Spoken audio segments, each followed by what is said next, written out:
Second পঞ্চতীৰ্থ শ্ৰী 2024 দেহশ্ৰী প্ৰতিযোগিতা আজি হাজো জিমৰ উদ্যোগত অনুষ্ঠিত হৈছে।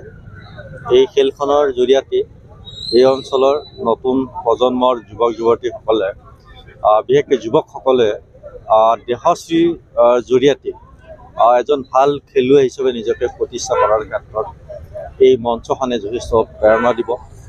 আৰু দেহশ্ৰী প্ৰতিযোগিতাৰ জৰিয়তে সুস্থ শৰীৰ সুস্থ মানসিকতা গঢ়াৰ লগতে এজন ভাল দক্ষ খেলুৱৈ হৈ জাতিৰ গৌৰৱ দেশৰ সম্পদ হ'ব পৰাকৈ এই খেলসমূহে আজি নতুন প্ৰজন্মক যথেষ্টভাৱে প্ৰেৰণা দিছে।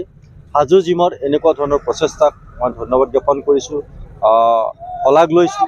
ভৱিষ্যত দিনতো এনেধৰণৰ দেহশ্ৰী প্ৰতিযোগিতা অনুষ্ঠিত কৰি আমাৰ অঞ্চলৰ বিশেষকৈ হাজো অঞ্চলৰ নতুন প্ৰজন্মক খেলৰ দিশত আগুৱাই যোৱাৰ ক্ষেত্ৰত এক বলিষ্ঠ পদক্ষেপ ল'ব বুলি মই আশা ৰাখিছোঁ।